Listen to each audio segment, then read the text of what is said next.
Hi guys. So எங்களுடைய கழனியில் இருக்க கிணத்துல மீன் பிடிக்க போகலாமா? அதுக்கு முன்னாடி இந்த வியூ எப்படி இருக்குன்னு சொல்லிட்டு கீழே கமெண்ட் பண்ணுங்கள். அண்ட் சேனல் அண்ட் வீடியோ பிடிச்சிருந்தா லைக் அண்ட் சப்ஸ்கிரைப் பண்ணிட்டு போயிடுங்க. பொங்கல் லீவுக்கு ஊருக்கு போயிருந்தோம். மீன் மட்டும் கிணத்துல பிடிச்சி நம்ம ஃப்ரை பண்ணலாம்னு சொல்லிட்டு தான் வந்து போயிருந்தோம். இட்லி அண்ட் வடை இது 2 தான் எடுத்துகிட்டு போயிருந்தோம்.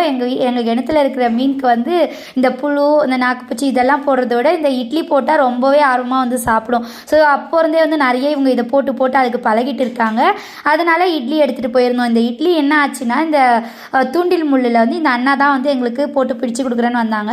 அவங்க தூண்டில் முள்ளில் போட்டு ட்ரை பண்ணுறாங்க. தண்ணியில் போட்ட உடனே கரைஞ்சி போயிடுது. அண்ட் இன்னொரு முக்கியமான விஷயம், மேலே வந்து நிறைய சின்ன மீன்கள் இருந்தது. அந்த சின்ன மீன்களே வந்து மேலேயே சாப்பிட்டுடுது.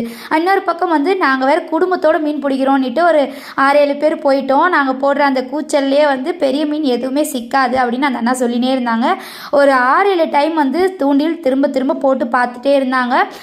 நீங்கள் வந்து ஃபஸ்ட்டு என் பையன் வந்து இட்லி போடும்போது எவ்வளோ மீன் வந்து சாப்பிடும் பார்த்துருப்பீங்க. ஆனால் தூண்டில் போட்டால் ஒரு மீன் கூட மாட்டவே இல்லை.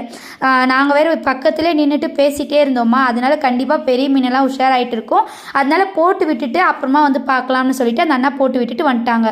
சரின்னு ரொம்ப நேரம் வெயிட் பண்ணிவிட்டு நாங்களாம் வீட்டுக்கே போயிட்டோம். கடைசியில் வந்து நாங்கள் அந்த மீனை சாப்பிட்லான்னு நினச்சிட்டு நாங்கள் மீன் பிடிக்க வந்தால் இந்த இட்லி தான் வந்து மீன் நல்லா சாப்பிட்டுட்டு போச்சு. எடுத்துகிட்டு போகிற இட்லி வடை எல்லாமே அந்த கிணத்துல போட்டு மீன் நல்லா சாப்பிட்டுச்சு. ஸோ அப்படியே வந்து வீட்டுக்கும் போயிட்டோம். அடுத்த நாளே ஊருக்கு கிளம்பிட்டதுனால திரும்ப மீன் பிடிக்கவே நாங்கள் போகலை.